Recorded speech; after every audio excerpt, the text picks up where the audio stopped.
Man, what's up, everybody? Welcome back to another episode of EOS. It's 10 out of Jake, man. I'm rocking with y'all like y'all rocking with me. For this video, I'm going to touch down on a subject that so many people have asked me about, and that is my Grand Theft Auto tattoo.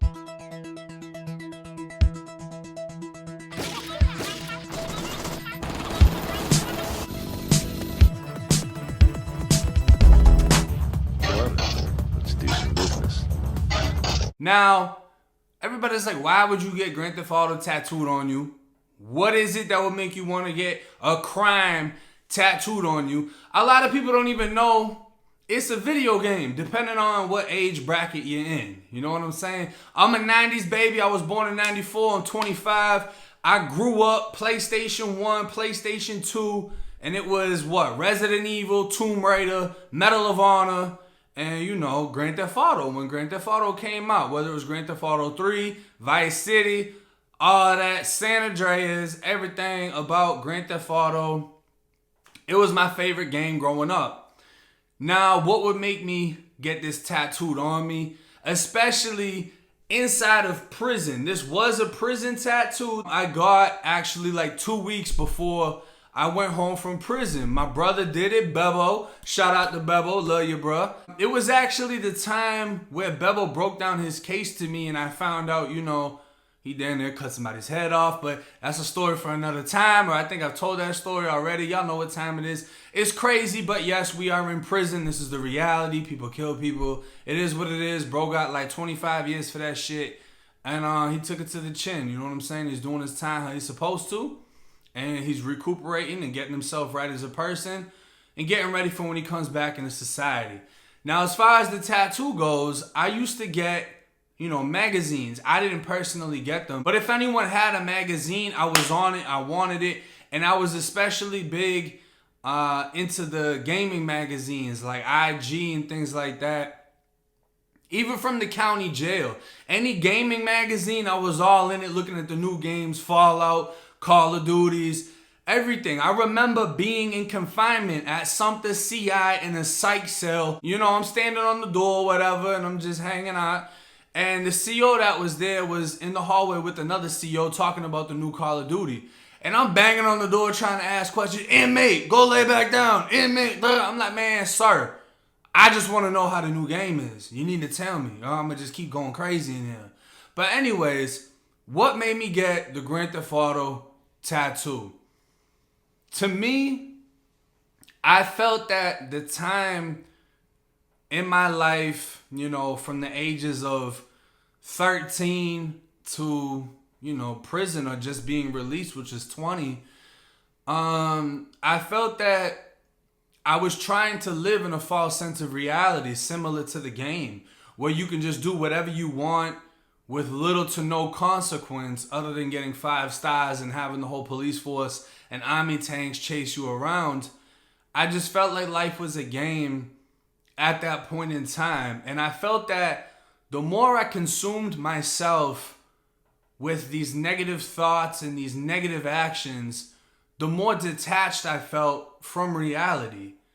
So to me, you know, when you go to programs and when you go to juvie or anything like that, they'll have people come in and they'll tell you like, oh, I did this shit 40 years ago. You don't want to live like this. It's life or death. Everyone I know died. When you're young like that and you haven't lost a lot of friends, you maybe 1, 2, 3, whatever, it just doesn't register to you in the same way. And I know a lot of kids where their mindset is so warped, they love it when one of their homies die.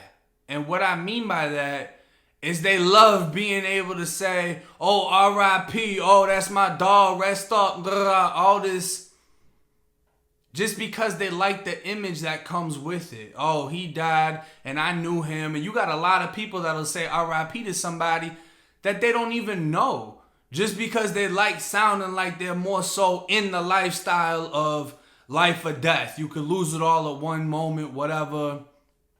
People like that facade. You know, I always had a lot of guns around me. I stayed high, I stayed drunk, and I was always willing to do something to get my adrenaline pumping because I felt so detached from the world. I felt emotionally detached. I felt that a lot of things didn't bother me that should bother me as a human being, if that makes sense. So I felt that life was a game. You know, I got the Grand Theft Auto tattoo. I have Trigger Happy on my finger. I got the Rated M. And yes, it says Grand Theft Auto. The T is right there. It's just faded out a little bit. And I got the 5 stars. I had a gaming magazine and it had the logo. And I was like, I want to get this tatted. And, you know, bro was going to give me a free tattoo before I went home. So I got the Grand Theft Auto logo tattooed. And then I have the Jordan guy, ball till I fall.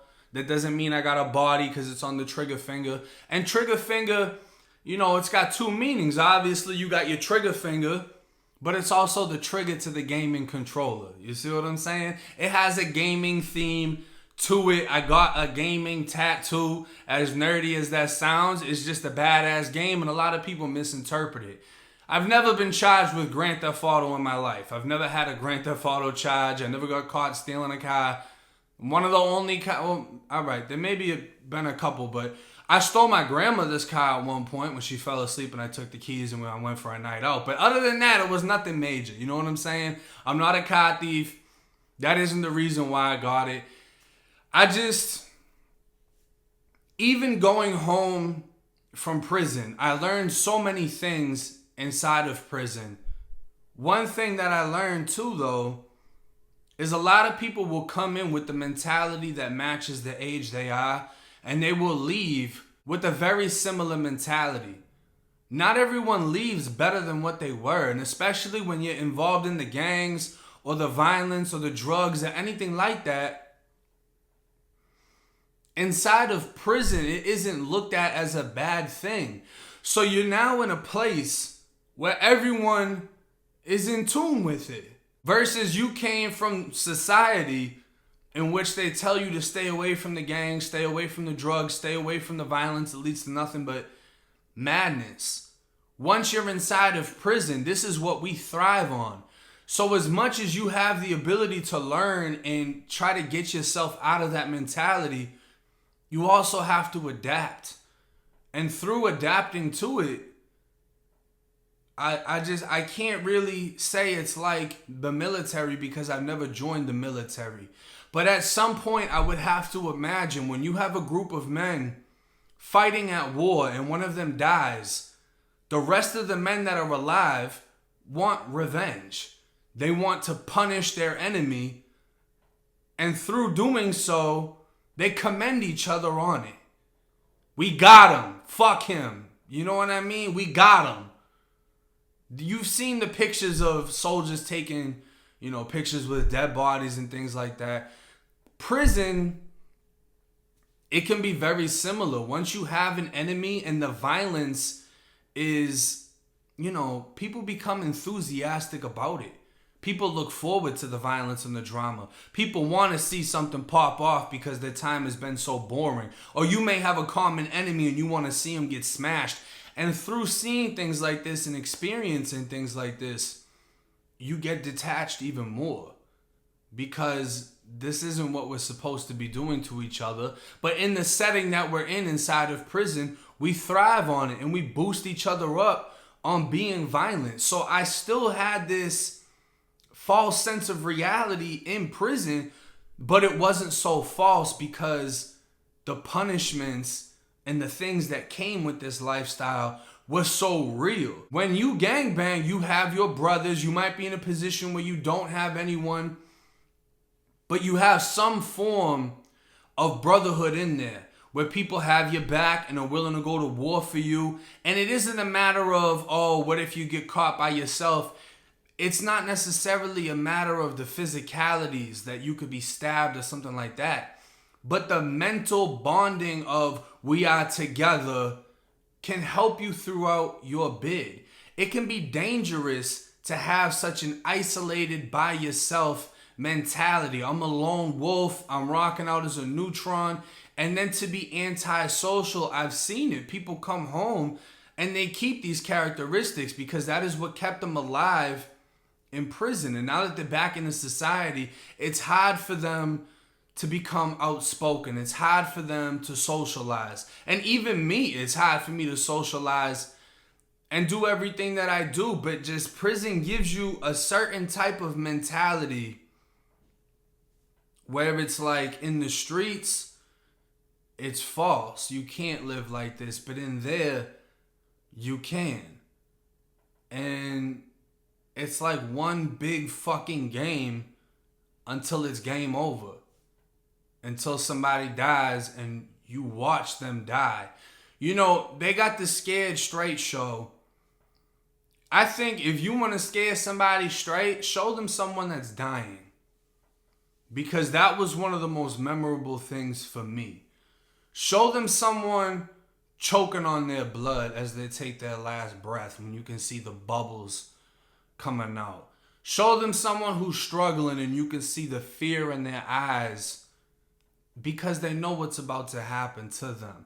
That would scare you straight. All that other shit, they're yelling, they're getting in your face, trying to be tough, that doesn't do it. Because when you have this false sense of reality and you see game over, it's a game changer. Because it brings you back. It lets you know you have one life. This isn't a fucking game. You can't just respawn and come back, put in the cheat code, and now you got every gun. Life doesn't work like that.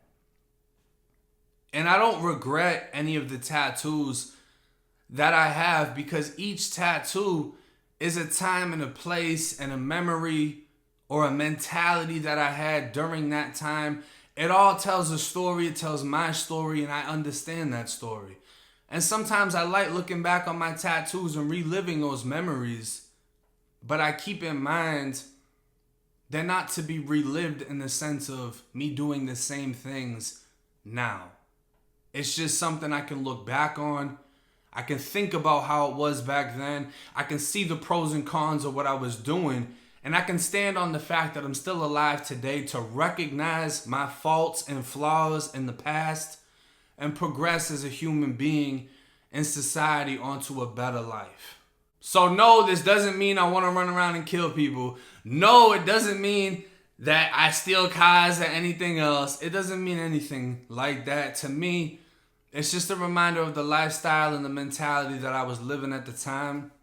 And I hope y'all can understand more so what I'm trying to say in this video. How the further you get yourself in to this mind state, the harder it is to get out and the further detached you become as a person. But hey, it's 10 out of J. I'm rocking with y'all. Y'all rocking with me. Till next time.